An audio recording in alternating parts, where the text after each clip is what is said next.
cru.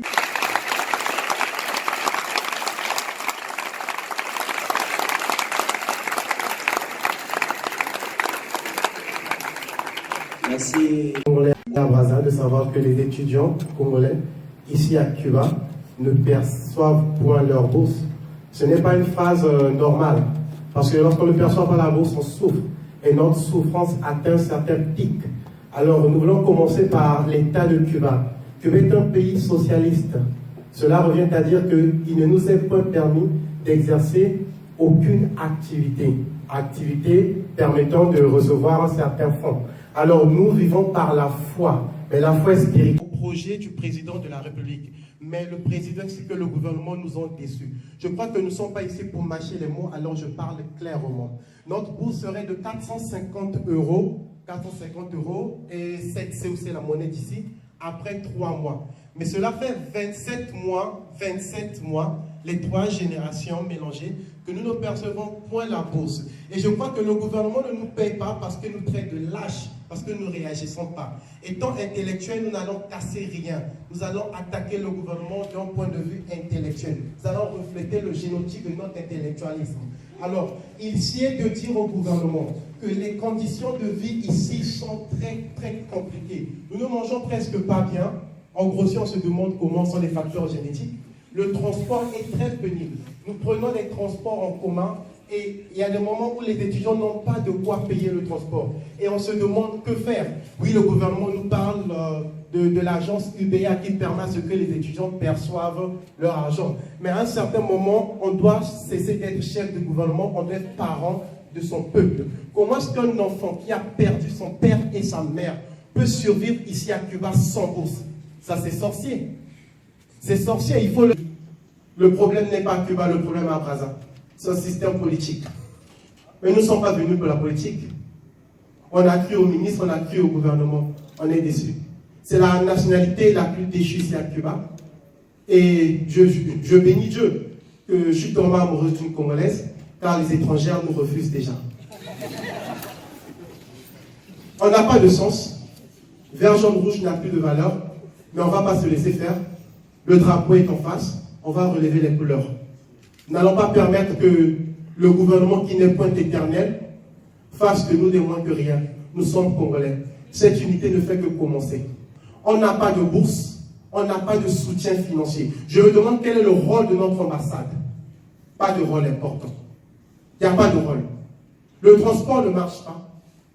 Il y a des moments, les étudiants veulent aller à l'école, ils n'ont pas de motivation. Avoir de mauvaises notes n'est pas synonyme d'être idiot. Avoir un baccalauréat C ou D est synonyme d'être intelligent. Ce qui donne le mauvais résultat ici à Cuba, c'est le manque de motivation.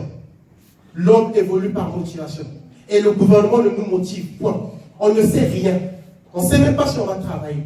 Nous avons notre première génération, que j'appelle par des éclaireurs, je les aime beaucoup. Ils sont en 5e année et ils rentrent bientôt, sans avenir. La 2e génération est en 4e année, sans avenir. Et la 3e génération pleure. Qu'allons-nous faire alors?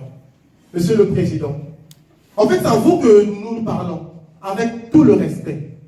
Vous êtes le garant de la paix. Vous êtes le premier citoyen.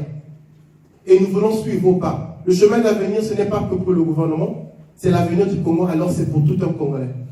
Mais il faut que vous puissiez agir. Non, on ne va pas le cacher, on a besoin de la bourse, c'est clair. Et on veut un paiement. Mais tout doit se signer dès maintenant.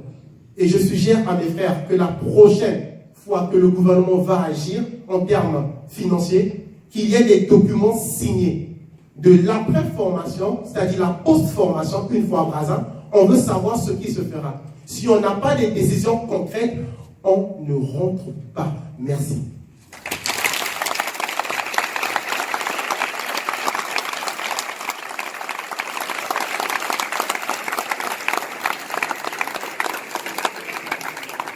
Merci.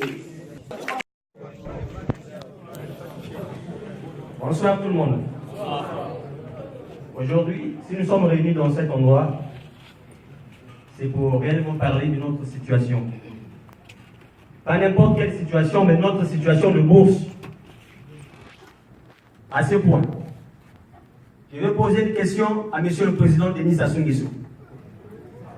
À savoir, si le projet d'envoyer les étudiants congolais à Cuba pour étudier la médecine, était un projet de l'opposant du gouvernement congolais ou un projet du gouvernement congolais.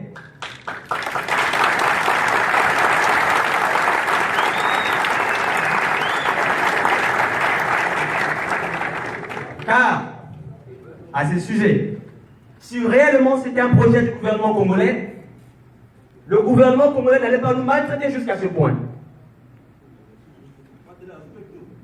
Parce que, si je me rappelle bien, le père Mandela dit que l'éducation est l'arme la plus puissante pour changer le monde. Mes chers collègues, je vais comprendre que le gouvernement congolais va utiliser cette arme pour détruire le Congo.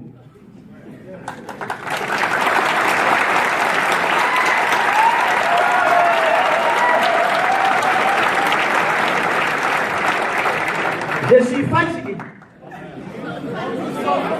Je suis fatigué. Et nous sommes fatigués.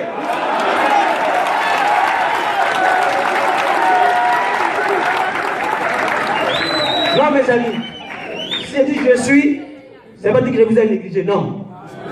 Nous sommes ensemble. Nous sommes ensemble. Monsieur le Président, nous ne sommes pas vos ennemis. Nous sommes les étudiants congolais qui ont été envoyés à Cuba pour étudier la médecine et aider notre pays dans 2 matins. Et nous avons l'impression que votre gouvernement et vous-même, Monsieur le Président, vous voulez créer les rebelles, les révolutionnaires.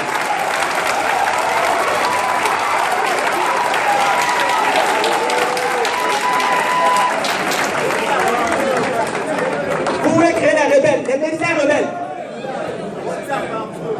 Ah oui.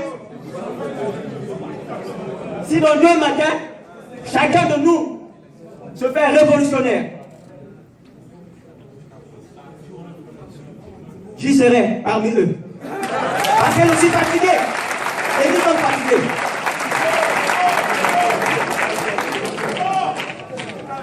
Et je pense que parmi les étudiants qui se trouvent à Cuba, il n'y a pas vos enfants ici. Que ce soit les ministres. Mais dites-moi, un jour, j'étais en train de surpasser un journal. Le ministre Bruno Itoa, il a dit que le gouvernement est conscient pour ces désagréments causés par manque de liquidité dans le trésor public. Mais moi, j'ai été à la faculté des sciences. Je connais cette situation-là depuis le pays. En quelle année les étudiants congolais ont aperçu leur bourse sans problème?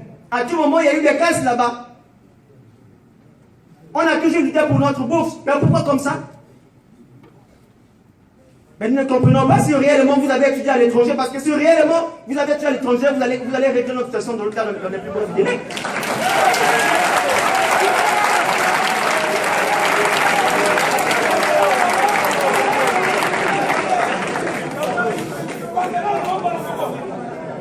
L'étudiant congolais est l'étudiant le plus démuni, le plus honteux dans le monde entier. Ah ben oui.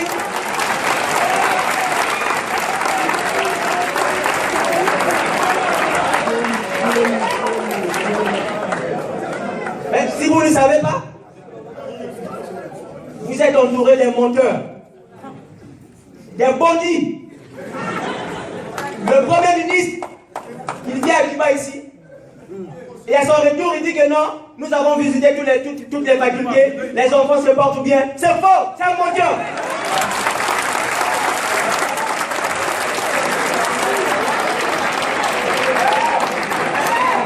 Ils n'ont eu à visiter qu'une seule faculté, qui s'appelle Elam.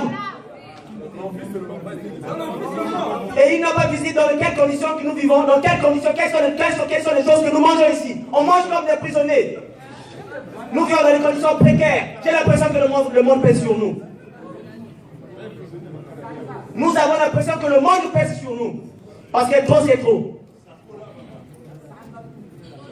Trop, c'est trop.